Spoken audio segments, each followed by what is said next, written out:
Hey, what's going on, guys? Just setting this truck up with a new motor and getting ready to do a strap testing on some of the tires. And wanted to take a moment to go over gear mesh with people. I know, I see a lot of people in my group and things talking. It's one of them things that you see so many people giving bad advice or just advice that isn't perfect, and you don't want to constantly correct people. So I'm just looking for something that I can grab, copy, paste right into the thread, and show people a real easy way to make sure gear mesh is Sorry, I thought my wire broke, but to make sure the gear mesh is correct. So now with this one, like I said, I just got it lined up. Now am I perfectly lined up? Yeah, good.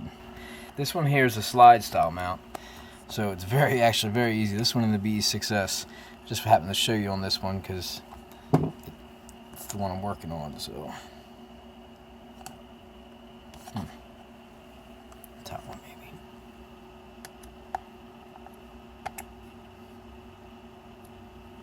Oh, I'm up against this one, barely fits in. I gotta push this back, but all right, so I'm off of it anyway. So what I like to do,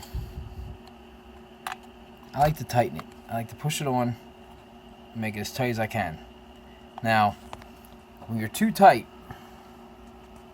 let's see if I can get my focus to come in here.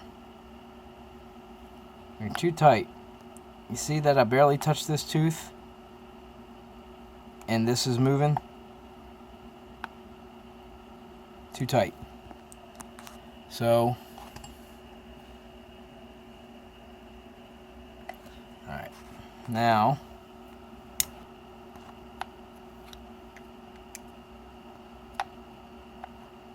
too much. It's going to turn it, but you see how much movement that is? It's way too much movement. You're going to shear the top of your teeth off. So you got to find that happy medium. So I like to push it in and just watch and pull it out what looks to be just enough that you're going to create a chance for the pinion to come off of the spur for a split second. Not even a split second, but for like a fraction of a millimeter or whatever is even smaller, just to get a little rock out of it. No, I don't think that's enough rock. Let me see.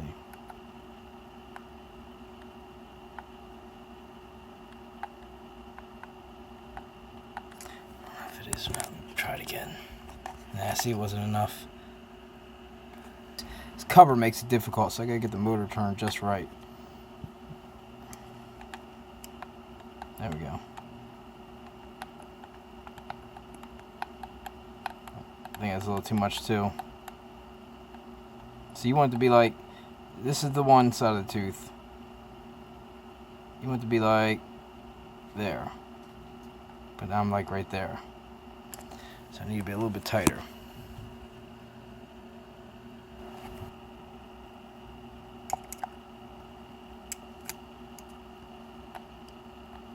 See that right there? Just enough that I can push it. It's hitting that other tooth. There's a little gap and it comes back to rest on the other side of the tooth. So it's just bouncing just gently in there. It's not out too far. It's just a little bit of rock. So that's what people tell you to put a piece of paper in, and if it doesn't rip the paper, well, yes, this will not rip paper if you put it in right now. It will not mesh and rip the paper, but it also won't one of the other ways I just did it. It'll still crimp it. It'll get you a real nice sharp cut sometimes too, but it still doesn't rip the paper, and that's a false sense that you have meshed it properly. So doing it with the little rock, I call it the rock, a lot of people do. That's what you want.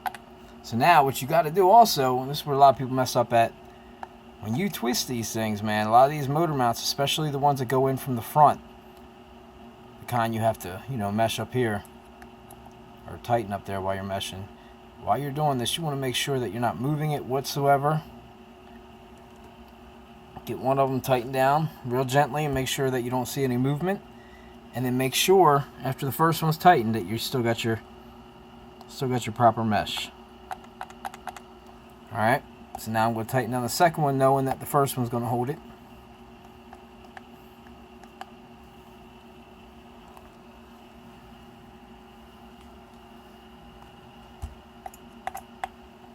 All right.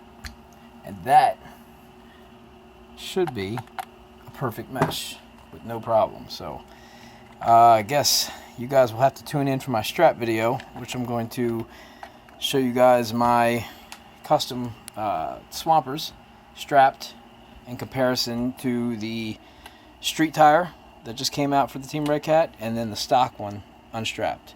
So it's a brand new stock. This is a 16 tooth pinion. I've done this before with the stock 9 tooth. We've not seen this on a 16 tooth, so I'm not sure what's going to happen, but I do know I need to lift it up a little bit because it's going to be it's going to be wide. I do know that. So all right, guys, tune in for that one, and hopefully, I showed you guys something you may not have known. Different vehicles, it's sometimes it's you might, like a blackout's going to have cover over this part here. You have to take off the whole cover, and then it exposes the spur, makes it really easy to see the mesh, but it's still, you're on the back side of that motor mount. It's just easy to test the rock, but it's still a pain in the butt to get to. It's not open and easy like this. Volcano's same way. You got the cover. Again, I'm speaking Red Cat because that's what I'm selling, but it's the same whether you're dealing with Traxxas, anything. I mean, my E-Revo, all those, it was all the same for me. So that's just what I've learned over the years, to not even mess with the paper. And if you learn that, you can start doing them by eye and getting them right almost every time. But yeah, all right, guys. Like I said, tune in if you guys want to see the gear mesh in action. So.